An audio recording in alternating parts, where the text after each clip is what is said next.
Hunters, how is it going? Your favorite bald-headed brawler is back with a brand new episode of CueBall's Bearded Rambles. This is episode 61, and today I sit down with the owner of Powered4 TV, John Scott.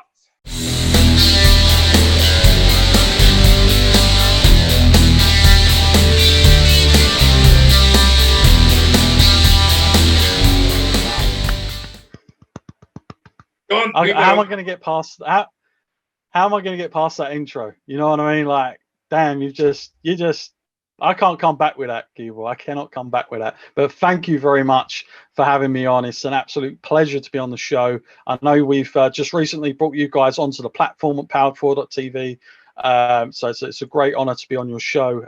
Watched a few of your episodes now, especially with one of our own, Carl Rogers, who came on the show. Said some great stuff about you, and as we said off air, we've had some great feedback about that show. Cool, happy days. Well, the intro, it is what it is because that's who you are. So obviously that's how I'm going to address you. But yeah, I will say before we start, thank you for having me on board on Powered4 TV. It's a good opportunity. So, you guys are helping me and having some of you guys on here just to sort of promote your stuff. The way it is. It's the way I work, especially in wrestling as well. I help guys out, they help me, kind of thing. It's the way it should be. All the positivity, all the positive energy, and all that mumbo jumbo. But yes, but John, thank you very much for coming on. So, should we start with the questions? Yeah. So, do we do a cheesy intro before we start the questions? Or I think we need a cheesy intro. All right. Okay. So, it's been about a week since I've last done this. So, John. Are you ready? I didn't know. No, John. I said, are you ready? I think so. Then, for the two in attendance, and for the dozens and dozens watching at home, let's get ready to ramble! John, where did your love of wrestling come from? My love of wrestling, it started with my nan. She was a massive wrestling fan, World of Sport fan. And when I used to go around there on the weekends, she would have professional wrestling on. They were mainly tapes because the World of Sport had finished by that point, unfortunately. And I used to watch the likes of Mick McManus, Cat Weasel, Giant A-Stacks and Big Daddies, some very outlandish characters, but it was very much a sport-based production back then of World of Sport. World of Sport wasn't quite the American side of entertainment at that point. We had rounds and we had referees taking it very seriously. For people who haven't seen it, you'd be familiar with the 1, 2, 3 as they were counting up. And it was quite something. And that kind of pulled me into wrestling a little bit. And then as I got older, I got deeply embedded with the WWF, of course, the great outlandish characters like the Road Warriors, the Bushwhackers, quite a favorite back in the day, to be honest, believe it or not. The Hogans, the Warriors, and as you get a little bit older, then you kind of want to grab hold of something else that gets to you. And ultimately, I was become the sort of biggest Bret Hart fan, really, of all the wrestlers. And that was my the sort of growing up and how I fell in love with the crazy world of professional wrestling. Crazy being the right word, yeah, definitely. So has there been anywhere in your life where you thought, I want to give this a go? Because obviously, as myself, I watched wrestling as a kid, and I was like, I really want to have a go at that. So I do. But what about you? Is there anywhere down the line, or are you just happy doing what you're doing now? Well, when I was at school, my latter years, I had a friend. He wanted to be a wrestler, and I wanted to just be a promoter. That was I never had any intentions of getting in that ring. I was just very much creative and always coming up with stories and goodness knows what else. So that was always my sort of goal. And I had a few little introductions of that back in the early, 2001 to 2005 sort of era in UK wrestling when the FWA was very dominant back in the the old York Hall days. You had the Doug Williams, Johnny Storm, Jodie Fleisch, all those characters, and there wasn't a lot else around at that time. But yeah, I'd always wanted to get in at the end. I did have a small stint of with the FWA, the revamp version, between the years of 09 and 2011 as well, doing some stuff for them, and I've done wrestling commentary as well before with and I'll be going back into that as well to do some color commentary, not the play-by-play. The play-by-play is tough to say the least, but color commentary, that's more my forte. So as you said, you wanted to do promoting, you came up with some of these crazy storylines and all that, so let's have a listen about some of these storylines that you had, because I'm actually quite interested to see the creativity side of things. So what's one of your wackiest storylines you came up with? If you cool. Yeah, no, there's quite a lot. It was see, back then it was British wrestling. There was still quite a lot of the old guard around, I guess you'd call them, and they had a philosophy about, they didn't really see wrestlers as names. They would kind of tag them with wrestler A, wrestler B, and wrestler C, and wrestler B can only get over, like, it was very much 50-50 booking in a lot of ways. It was like, let's get each other over, but they never really enhanced just one person to get the total star appointed. So I always found that quite boring, and but they were more of the wrestling mindset rather than the sort of people going there to cheer and boo the bad guys, the good guys, and probably taking away very little of the sports side of it, their impressions when they come out of the building. So I was always trying to find, I used to actually, one of my little things I'd do is I'd plant myself in the crowd and just see what they were saying and what was getting reactions, what wasn't, so I could kind of like critique people. That was my kind of thing. If people would tell me to either get the hell out or cheers, thanks for that. That was kind of how it was in the locker room. But that was my kind of deal for a while. In terms of coming up with things, in the world we're living in now, mate, I mean, as well as I do, it's kayfabe is very difficult, to ever, I don't know if we'll ever get back to that, unfortunately, but you've got to be really clever now. It's almost like you've got to work everybody.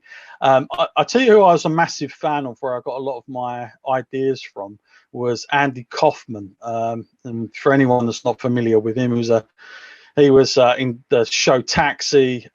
They did a film on him as well, Man on the Moon, with Jim Carrey, and I believe they released the documentary footage of Jim Carrey being Andy Kaufman, method acting, and goodness knows where he took that. But yeah, Andy Kaufman, for those that don't know, he had like a huge feud with Jerry Lawler back in the day, before any kind of celebrity had ever got involved with wrestling. He was definitely one of the first, and he actually liked to be the bad guy. I mean, that was what he wanted. He would wind up, he would call himself the intergender champion. He would basically pick someone out of the crowd, beat him up on stage. But he was very good at working just everyone, including the wrestlers, the promoters, and to the point where he took it so serious that after the match he did with Jerry Lawler, he said, my neck's broken. I want them to call an ambulance. Jerry Lawler's like, no, we can't do that. That's going to cost us like $200. I'm not doing that. Referee goes back to Andy Kaufman. He's like, no, Jerry doesn't want to pay the ambulance. He's like, I'll pay the ambulance. Just get them in here. So he ends up getting shipped off to hospital, and he keeps this up like for 3 or 4 days with like news reporters outside. And then they do the whole thing on Letterman's show, which I'd recommend anybody goes and checks out. And, again, you just didn't know what was real and what wasn't, but that was the magic about it. And for guys that go to that level of commitment, really struck a chord with me. And I was like, that's some serious dedication. So I've always been of that mindset that you can definitely pull off stuff, but you have to be very, very, confidentiality is a massive thing, and you have to be very dedicated to want to do it. And I don't know if people really want to go to those extremes that Andy Kaufman went to, but there are some people out there, like you see little bits of that in MJF, for instance. You know, he's very much got that mask persona.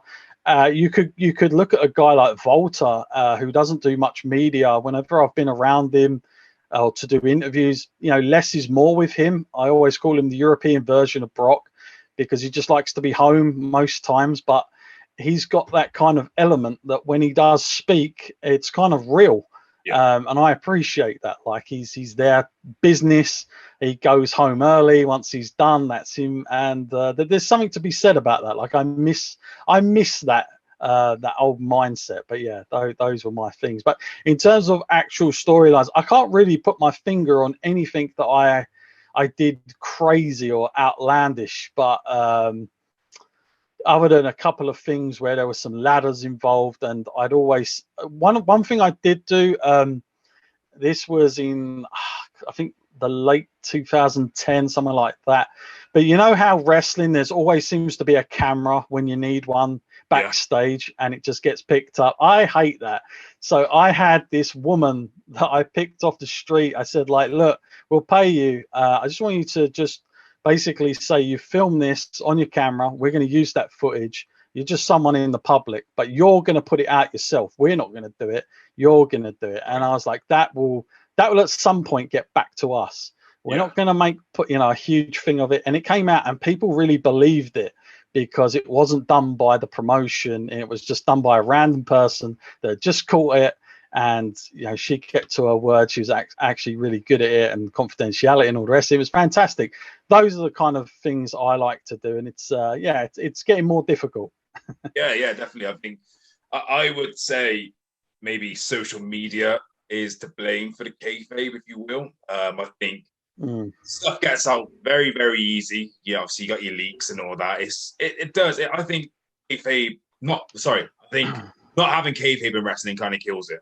I mean, I'm only like, you know, a small time independent wrestler, whatever you want to call me. And I like to believe in kayfabe. Like doing this, I wouldn't do this as my real person. I do this as CueBall because I think that's the way it should be. And when I'm at shows, you know, if I'm a bad guy, I won't really I'll be a bad guy in the crowd. Good guy, I'd be out after the show, having photos taken and all that mumbo jumbo. But yeah, I mean, I love the old school mentality of the kayfabe. You know, it'd be a case of if you're out and about, especially with like WWF, you know, the good guys would go out and they'd be separated from the heels, wouldn't they? And that's just something it's something that is missed. Like you said, it's a weird one. But yeah, kayfabe, it would be good for it to come back, but you know, I don't think it will. it is a shame. It really is. But we spoke beforehand, and you said about the use of running a podcast. I'm interested in how that came about. You know, what did you do to set the podcast up, and you know, what guests you have on, and you know, all of the questions, all the who, what, where.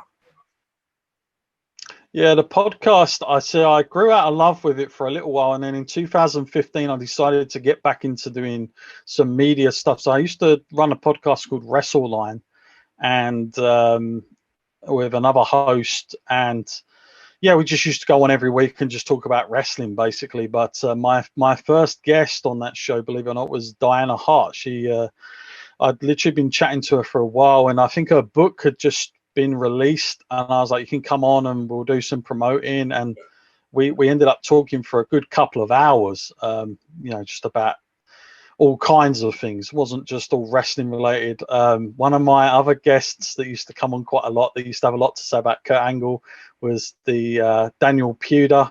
For anybody who doesn't remember him, he is the guy that won the supposed $1 million Tough Enough, that never really got it. And I believe he only ever really ended up with like I think it was 250,000, but that was like on a spread out contract, so it wasn't quite $1 million Tough Enough, as they said. And then he ended up getting fired anyway. But yeah, he used to be quite entertaining, because he at the time, he was so hell bent on Kurt Angle. You know, I'll do this to him, I'll do that to him. It was just worth having him on for that entertainment. And then of course a lot of the UK wrestlers, Steve Linsky, the referee, who's been around for goodness knows how long, used to come on. RJ Singh as well, one of another popular guest. And Sheldon Goldberg as well, for anybody that doesn't know him. He's wrestling historian, and he also runs New England Championship Wrestling in the US. He was one of the first guys that ever brought the likes of Johnny Storm over to the States and Jody Fleisch back in the day before Ring of Honor. So yeah, quite a big name. But yeah, just used to do that every week, quite enjoyable. And then we decided to kind of take WrestleLine from a podcast to video content, which is where I started doing press at certain shows. So I'd end up going to Progress and Ring of Honor whenever they came to the UK, WWE, those kind of shows, and just hanging out, doing the other side of it, which is kind of a little bit surreal because I was on, I was very much on the other side of the fence at one point. But yeah, that's how the podcast evolved. And I don't do it now because I've got my hands full with other stuff. But that was the podcast. And you know what? In terms of, I say this to a lot of people because a lot of people say to me, I should set up a podcast, and they say, what do you need? And I'm like, it's very low maintenance, really. Just make sure you got a half decent mic, but you can do most of it on your phone or your laptop. You can kind of, as long as it's quiet, you can kind of do it anywhere. It doesn't have to be a particular place. And that's it. You just go on and talk. I think as you probably know yourself, you do those first few ones, it's horrendous. I remember when I did mine, I tell you, I couldn't stop replaying it. I was like, what on earth was I talking about? And why did I keep saying that one word all the time? It just used to drive me mad. And for some reason, I never used to do them live at the start.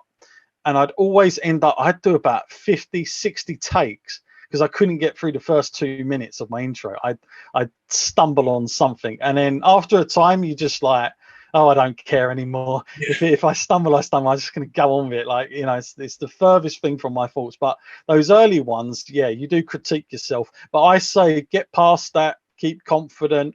Don't expect huge numbers at the beginning, but that will come. It will definitely come. Consistency is key. And the rest will follow. But yeah, it's a pretty easy thing to go on and do and to keep up, I believe, the podcasting stuff. And I think we are living in a market now. I'd say there's never been as many podcasts as what we're seeing now. So it does get a bit busy. And I think during the COVID era, I think when people were really less busy, we all of a sudden saw even more podcasts come up. On the flip side of it, it was great because all of a sudden everyone was getting interviews because the wrestlers weren't out and about and they were like bored themselves. So it kind of was good. It was a busy marketplace at that time. So yeah, it's a competitive market, but it's something that I say to anybody can do and you should do. If you think you've got something to offer, or you just want to talk about wrestling, somebody out there might just actually like the way you do it for whatever reason, and that's it. You've got a follower. Yeah, definitely. It's like when I started doing this, it was purely because how do I explain this? So obviously, I listened to a few podcasts, and all that I should do, and I was like, I want to give this a go. So I got Zoom, doing all that stuff. I had this rubbish camera on this laptop before I got this one I'm using now. And the first one, like you said, the first few, you really critique yourself, and it's like, I remember I didn't really know how Zoom terrible worked. So I had my phone in my hand, just recording the screen, and it was so. If you guys want to have a laugh, honestly, go back to the first one I do with Big D. It's just horrendous, but as time goes on, you kind of evolve yourself, and then, like you said, you stumble your words, and then that's just kind of my thing now. It's like, no, I'm not editing it. I can't be asked that, so I'm just my vocabulary is awful. So, but that's a funny thing. And yeah, so I started doing this because it gave my, real self, whatever you want to say, a platform to come out as CueBall.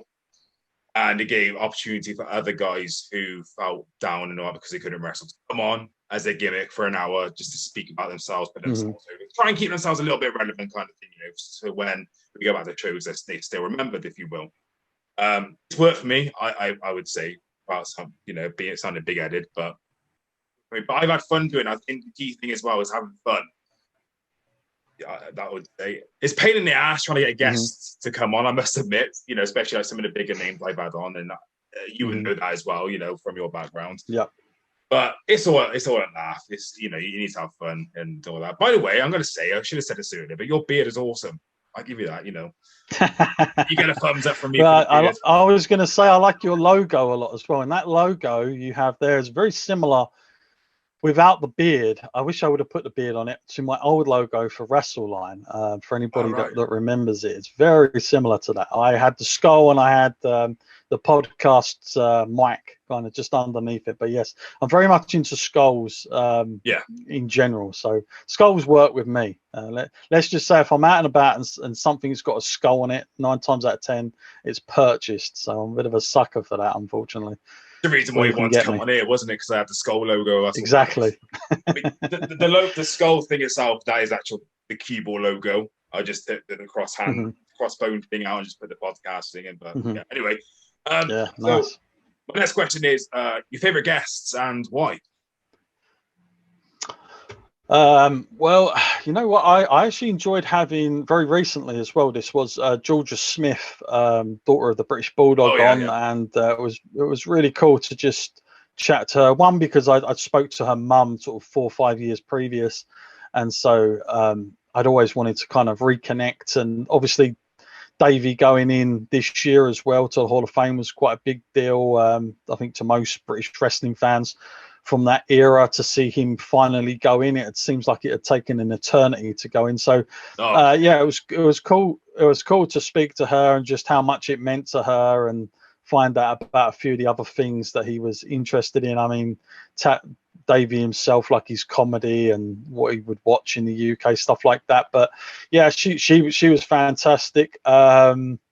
Goodness, I'm trying to think of another good guest. Is probably who's a guy who really does stay in character, because I never know who the hell I'm talking to half the time. But William Eva, he's a fantastic guest. He's always got some great lines to share, that's for sure, about his stuff. He's a fantastic entertainer in that realm. And I was trying to think of who else. Daniel Pewter, as I mentioned earlier, quite a cool guy. I can't really put my finger on it on a particular one, but I think the thing is, like, as you know, all your guests, like, you go in with kind of an interpretation of what it's going to be like, and then when you come out of it, it's probably nothing like you thought. And sometimes it can have that effect where you think, oh, did I do enough? Did I get enough out of this? Etc. etc. Some other guests, you might be sitting there more as a fan, and you kind of feel like, oh, I hope I didn't get wrapped up into that too much and look stupid, because I was just in all of them all the way through it. So things like that. I think I enjoy it. I have to say, I do enjoy being out and about doing interviews. When I was out and about, I had guys like Simon Miller was pretty cool, and Adam Maxted, who was just coming up, and it's kind of nice just to be there in front of somebody. As great as technology is with us sharing a screen, it's like there's sometimes it can be impersonal as well. So I do like to be in front of people. I think it's quite an enjoyable thing. It's something I've really missed as well, because I was literally going all over the UK every weekend to do that, and obviously that then just stopped. So this whole thing now is it's almost become the norm, isn't it, really? Yeah definitely. So Powered4 TV. Now, where was the idea behind this? Obviously, I only know it as it's a website where you can sign up for $7.99 a month. You've got content on there from British wrestling events. Podcasts like my one. Hey, hello, and just other stuff. So what was the idea behind that? Because I'm actually really interested myself to know a bit about Powered4 TV. Yeah, it's it came from there was an old, very similar type of product already out there called Turnbuckle TV, and they'd been going for a couple of years. And I used to, as you're doing now, I was doing for them. Basically, I was a podcast on their platform, and I then got involved with doing a lot of their interviews. So if they had a show on their platform, they'd basically get me in. I'd start doing interviews for them there.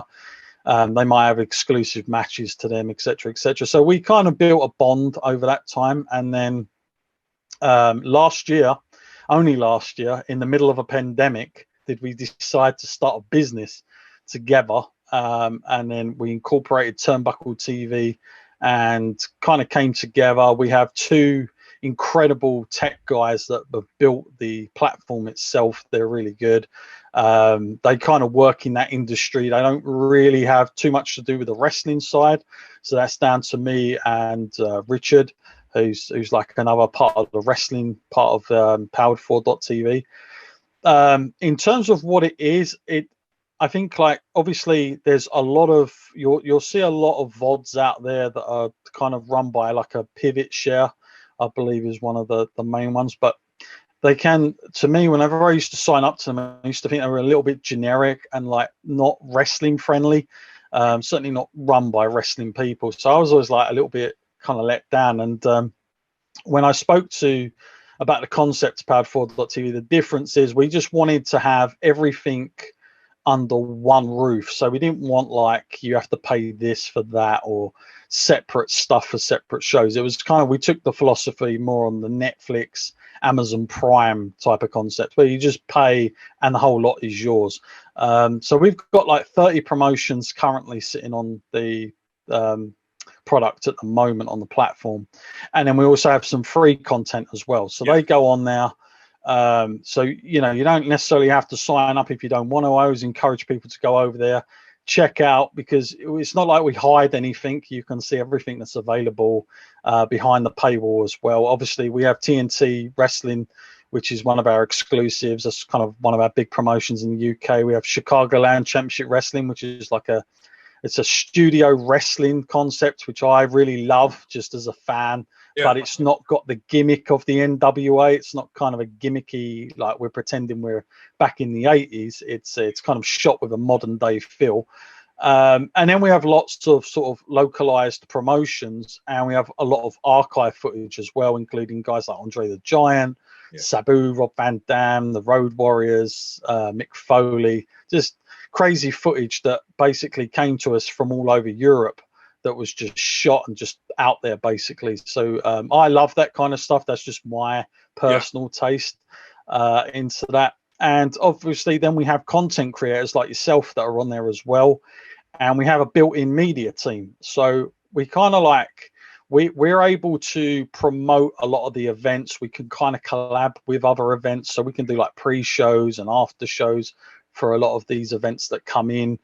And we can kind of do it, as we said earlier, we can kind of do it in a kayfabe way. Like I tend not to like to do stuff where I'm like going to just go into it, analyzing everything through and through. So I try to work with the promotion, and we have really good relationships with all of them. And we have the wrestlers on, and we try to build it in that way, because ultimately I believe everything on the paywall side of things is all kayfabe. I would not have anything that isn't, because I just believe in the audience. I would love to have that audience, especially if they're younger people, to just go on there and be able to feel like, oh, this is the important bit, not the bit we're going to talk about after, and just enjoy the actual product for what it is, without too much of the details and how this happened and why this happened and why he went over and he didn't, that kind of thing. So I enjoy that part of it. So we have a lot of wrestlers coming on. If we do interviews on that side of things, they're always done in character, a lot shorter, but I enjoy that.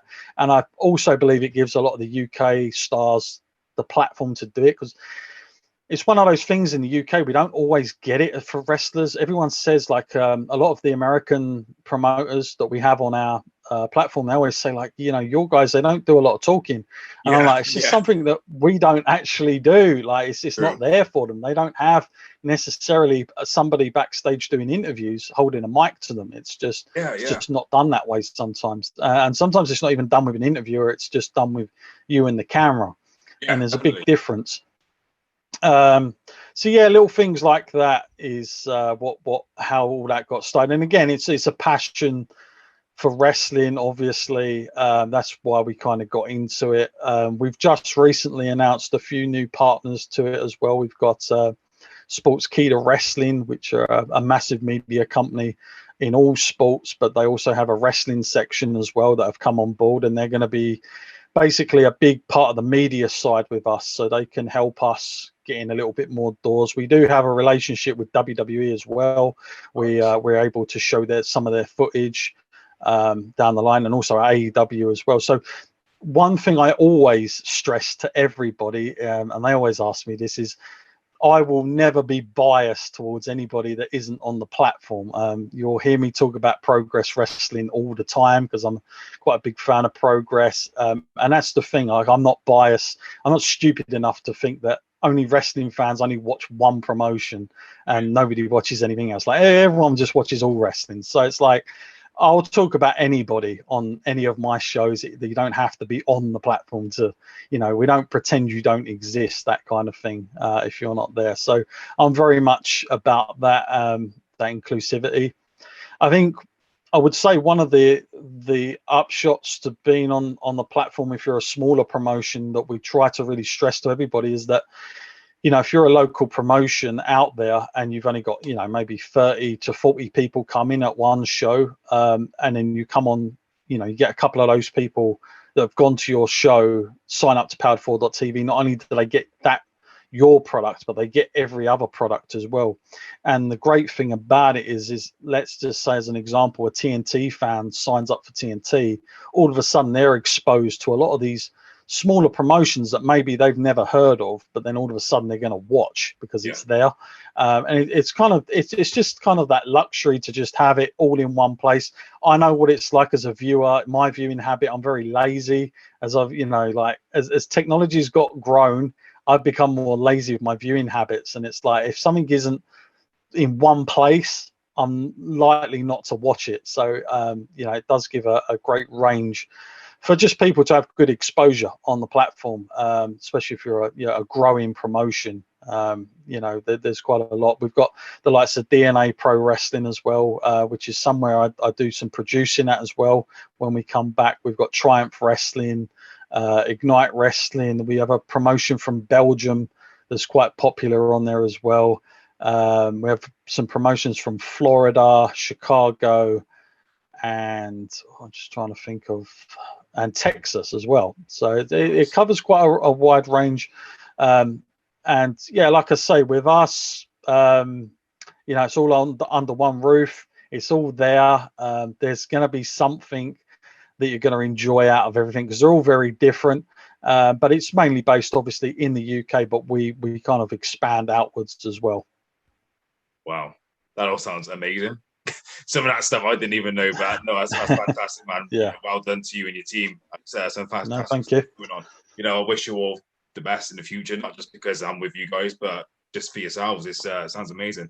So if anybody's watching this, and they are thinking about going over to the website, you really just don't think about it. Just go, get on there, sign up, just watch all the stuff. Like I say, don't think we just want your money. Go over there, literally, go and check everything out. Everything is there to see. Like, you can sign up on a free account. You can check out all the free content. I tell you, one recommendation I'll give for your viewers, and it's absolutely free, is Pro Wrestling Clash. It's a promotion that ran, but it's finished. But it had a beginning and an end. It's like watching a series rather than like just event after event. It had an ongoing storyline. I think there was about 10 shows, but because they knew it was going to be their last show, everything finales. So it's like you get a nice reward. If you're a fan of long-term stories, you get a nice payoff with this one. So I'd recommend that. Pro Wrestling Clash. You had some of the likes of Pretty Deadly was in there. Cara Noir, when he was basically beginning his character transformation, he's there. They've got some great talent. CJ Carter, Gene Money, those kind of guys. So go and check that out. That'd be my recommendation. And whilst you're there, you might just fancy checking out everything else. There we go. Go and do it. If you don't, and don't. Then you don't. Yeah. So going back earlier, when I forgot what I was going to ask you about your favorite guests. So obviously, when you're interviewing people, there always comes a time when it's a bit like, oh, I don't know about that. You're not sure, or something's come across a bit awkward and all that. So without shitting over anybody, has there ever been a time where that's happened to you, where you've either asked something or you've been answered by said person and you'd be like, I don't know if that's right, or it's just things are awkward, or any bad experiences, funny, whatever.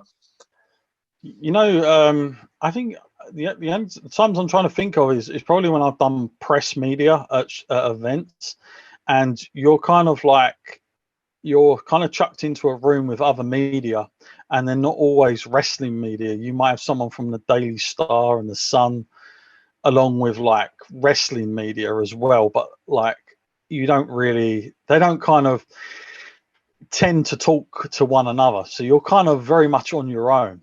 And when one of these wrestlers walks in, it happened at a Progress event, in fact. I won't say who the wrestlers were, but like a lot of the times they were coming in the room, we didn't know if they were in character or if they were just going to talk as we are now, like just shoot the breeze with us. And you don't want to be disrespectful either. But there was this crazy time once where I think he was from TalkSport, and he asked a question, like he was basically saying something about a tweet that one of these wrestlers had said. And obviously the wrestler had done it in character, like we knew that. But this guy comes from a sport background. He's just asking the question probably because someone's told him to ask it. All of a sudden, this wrestler just gives it to him like 100 miles per hour. The bloke's like, oh my God, what have I done? And he couldn't work out. He was like, giving it to him in his character, and he was really upset. He was like, oh God, what have I done? I've upset him. And then another wrestler will come in, and they're absolutely fine to talk to you. They'll use real names. They'll talk about it as a work. And so, I think you just have to be quite adaptable. I've been very fortunate where I haven't really stepped on anybody's toes in that department. I think you always kind of just weigh it up, and I always tend to ask beforehand, like, how do you want me to address this, and what do you want to put in, and just try and be as respectful as. But again, that probably comes from an old mindset, because, like I said, the FWA back in the day, you couldn't go backstage then and just be welcomed in with open arms. I mean, you wouldn't be turning up with a camera and doing what I do now, that's for sure. You would have probably been like thrown out back into the crowd, because it was a lot different then. If fans were fans and wrestlers were wrestlers, and there was that big gap. Whereas I feel like that gap has got ever so tighter now, and I don't always tend to like it as much. I said this to someone the other day, just going off on a tangent a bit here, but we were talking about, fans. When you sit there now, you go to a wrestling show, you've probably got a booker behind you. The guy sitting beside you, he's paid his money, but he hates being there. This shouldn't be like that. That should be like this. And it's like, dude, you're here. You might as well just enjoy it for what it is. Like, just give yourself some disbelief for a couple of hours, go home, and that's the end of it. But now it's a totally different thing. I kind of feel like, I hope we don't get to that stage where it's like, a VIP ticket for a fan all of a sudden will be, okay, you can come backstage and you can sit and watch how the two at a table and watch how the two guys plan out a match or something. Do you know what I mean? Or book it yourself. It's like, God damn, I don't ever want it to get to that point. So I kind of feel like that gap has got shorter. But as I was saying, back in the day, it took me a good 6 to 7 months to just get an in with somebody, and then you've got to kind of build up that trust, and are you going to protect it like they do, because that's their living. But yeah, like you say, the internet it's definitely had a massive influence into it.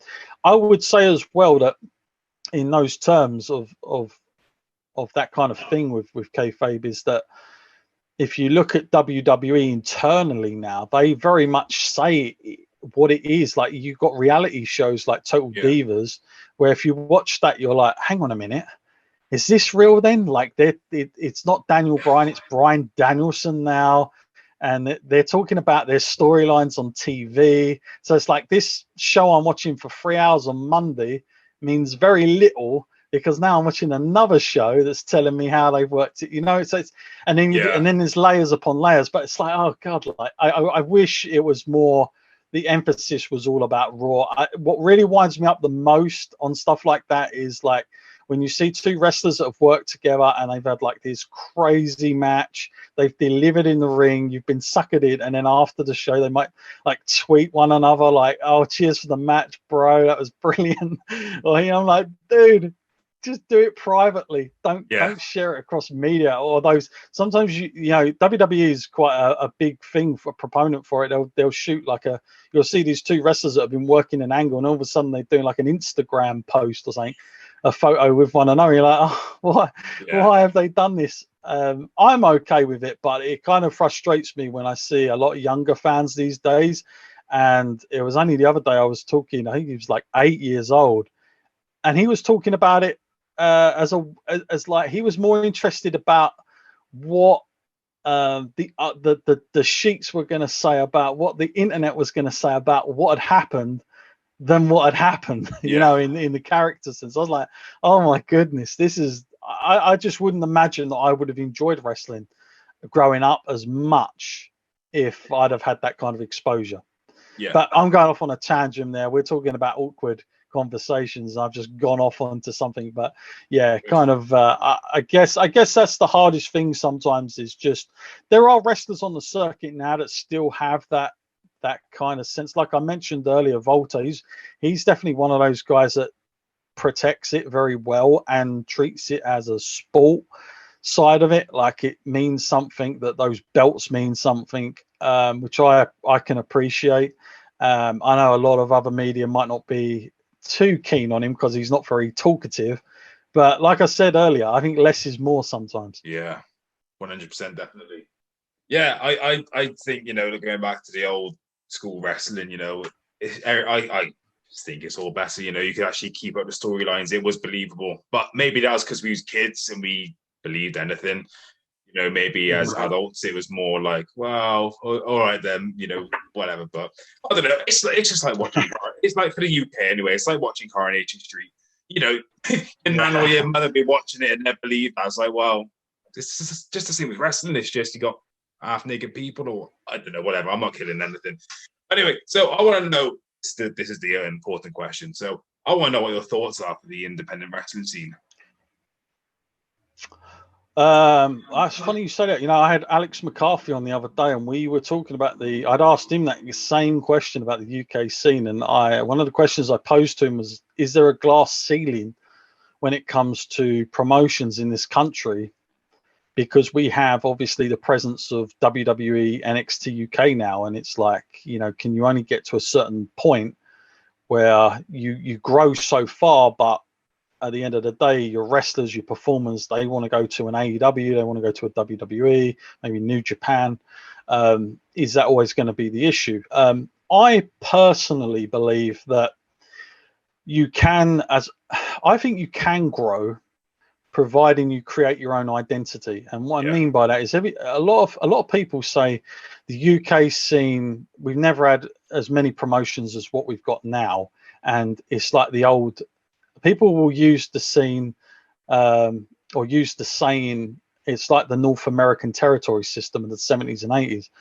And I will always refuse that, because the difference is back then in the territory days, wrestlers didn't tend to move around as much as they do in the, like, what I'm saying is, in the UK, if you watch one show, it might be exactly the same as you watch another show, like from north to south, because wrestlers are everywhere.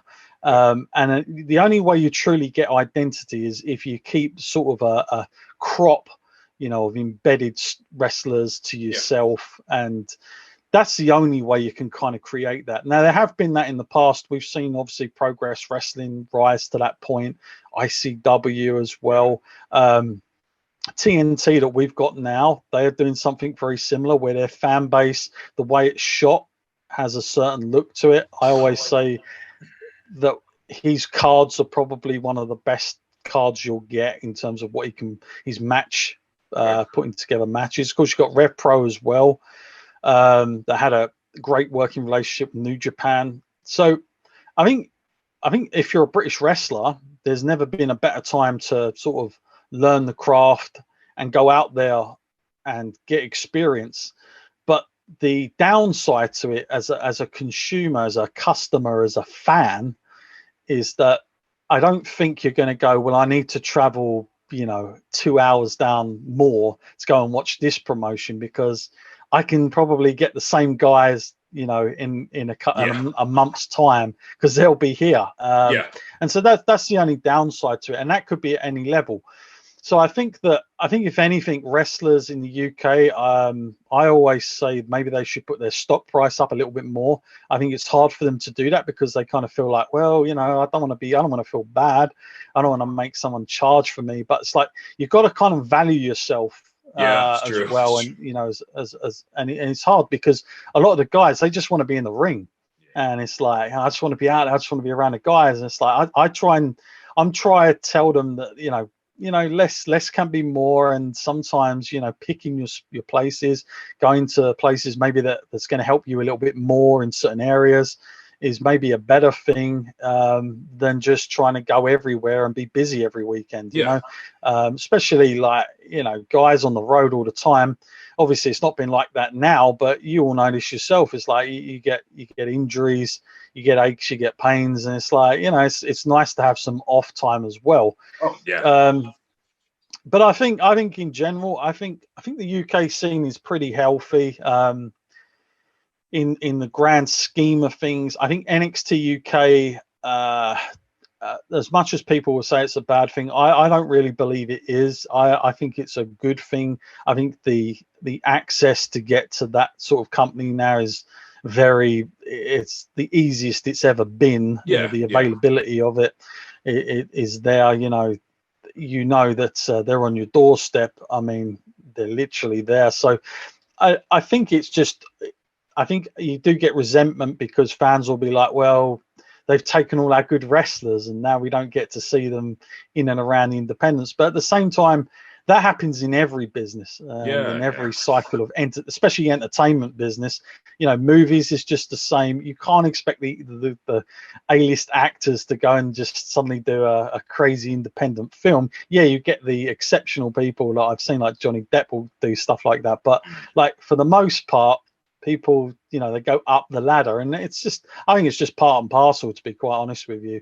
But what is different compared to, say, when the FWA was around and you had WAW and of course All-Star Wrestling, probably about the most predominant things around back then. Now you've got loads. The flip side to it is you also get a lot of bad stuff with that as well. So that's the flip side of it, because quantity over quality sometimes happens. I said this the other day as well with Alex McCarthy. I remember going to a show back in the early 2000s, and I turned up there and they had like 4 mop handles holding up the ropes with a bin, and there was there was no ring as such. It was like a crash mat or something, played by about the same 3 guys in front of about 15 people in a sports hall, and that was like, that was considered independent wrestling back then, and people were quite happy to pay and watch that. But we've come a long way since then, thank goodness. I remember. I did listen to that bit. Christ, I can't believe that. Never come across that myself. But Jesus, I've always said that there are a lot of promotions out there, loads. Like there is literally one on your doorstep every time you'll go to promotion. Even in some towns like where I live in Newport, South Wales, you got like 2 or 3 promotions right here. But is that healthy? Yes, for competition, it's healthy for competition. That's it is what it is. There are positives to a negative. There's a lot of promotions, oversaturated, yes. But for new up and comers, it's good for them to get their foot in the door for their experience and all that. So, is it as bad as it seems? It's like you said, it's quality over quantity. I agree with that. But my last question for you, John, is about mental health. Are you happy to continue? Absolutely, yeah. Great. So, as my followers know, I like to speak about mental health because I'm a sufferer. I have anxiety, I have depression, and I like to sort of get a little bit personal with my guests. Sorry, I don't know what happened there. My guests, to see how they sort of deal with their mental health side of things. So, how in everyday life, how do you deal with mental health, or what is your experience? You know what? I think that going back about probably 10, 15 years now. It's probably when I was at a really low cycle in my life where just a load of things happened all at once. And I wasn't really at the age where I had the tools to be able to deal with it as perhaps, you know, I could now, for instance. It just comes with life experience and stuff like that. But I think pretty much the difference in me now with regards to mental health, like I can't say that I really struggle with it daily or anything like that. But if I'm feeling like stuff's getting on top of me too much, you know, I'm quite happy to just go out and, you know, I'm kind of fortunate. I've got this woodlands round where I live, and you can go in there and be lost for 7 hours without seeing anybody else. Nice. And I'm quite happy to do that. Just listen to a podcast, bit of music, and just go to one end to the other. And someone told me that ages ago, and I laughed at them. You know, they said, like, you should go out and walk. And I was like, what's that going to do? You know what I mean? Like, that's the last thing I feel like I need. You know, I'll just be knackered. But actually, I'm at the point where I was like, in the winter months, I was actually really getting down because I couldn't do my walks. And I'd become so used to it, especially during the whole lockdown stuff, because there wasn't much to do. And that was one of my things. And it just become a bit of a routine. But like, I would say that, and then I started to do it really early in the morning so I could get it out of the way and have the rest of the day. And I kind of would feel so much better after. So it's a small thing. I don't know if it works for everybody, but it's definitely a suggestion I would say is like, just go out and try and escape as much as you can. You know, find your nearest place where you can be alone for a while. Just, you know, I know people will say, you know, it's good to be around other people, and it is, but like sometimes just being by yourself, just you and nature is also a cool thing. Like it's quite nice. I always feel very energetic afterwards. In regards to mental health in general, I can't say, like I said earlier, I can't really say I have too many kind of, you know, days or anything like that, or it's a regular thing. I think everybody likes to say they have, you know, bad days, but it's not quite the same as like having, you know, real severe mental health. And I think that, you know, you have to be careful where you put that into, you know, like, because, you know, when one person's bad day to you might be like, what are you talking about? Like, it's nothing compared to what I've got on my plate. And, you know, everyone struggles, I think, and everybody deals with it differently. And, you know, you never know what I will always say, don't always judge people on what you see and how they come across to you, because sometimes they have a very good mask, and people have become good at it, and you never really know what that person's going back to or how they really feel. So it's like, it's all perception at the end of the day, with stuff like that. But that's been my experience with mental health, my friend. Cool. Well, thank you for opening up and sharing your experience. So like I said, you know, everybody deals with mental health in a different way, and this is why I like to address the situation on here, because, you know, one day, you know, somebody might be listening to this now, or whenever this goes out, you'll be like, oh, good idea, going out for a walk, simple things, being by yourself, listening to music, podcasts, you know, all the little things that really do help. In my experience, as my followers know as well, eating healthy, eating clean, if you will, you know, not eating processed foods, because it's surprising how much it messes you mentally, drinking all the time. And seems like a good thing seems like a good thing at the time, but it's going to come back and that kind of thing. But but, you know, thank you for that. That's cool. So, before we go home, is there anything else we are home, but, you know, is there anything else you'd like to shout out, promote, advertise, whatever?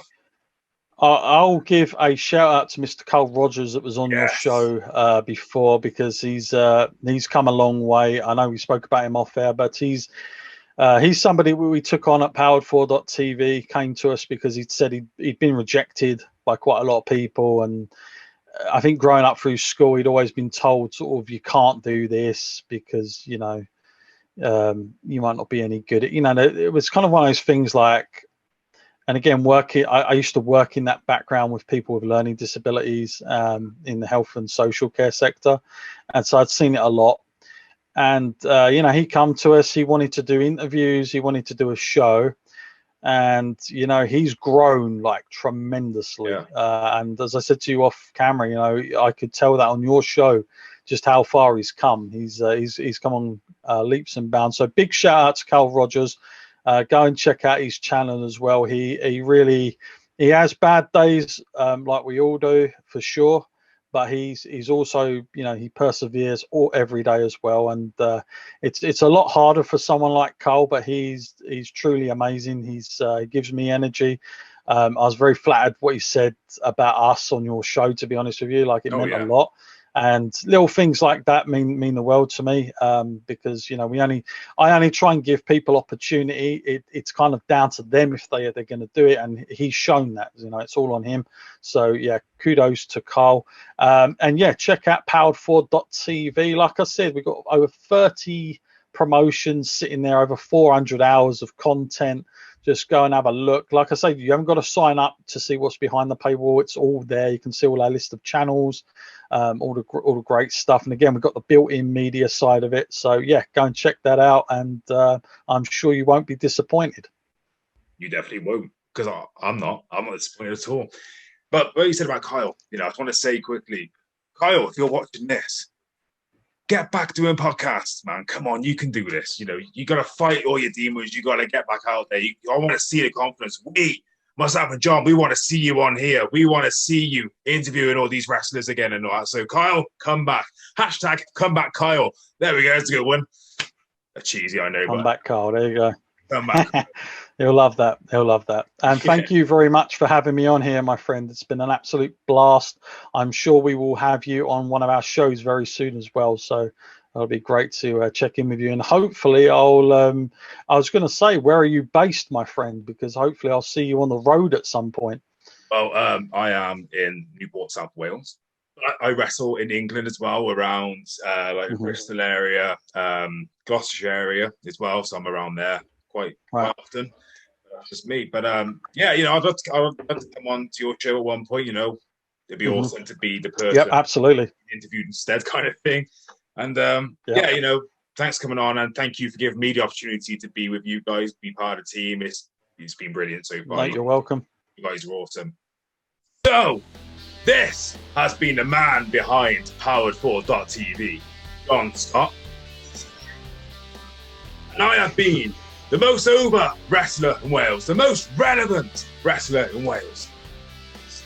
Big headed, but still, beer drinking, heavy metal listening, old-headed brawler CueBall. Thanks for watching. Catch you in the next one. Stay safe, stay positive. Hashtag, yeah.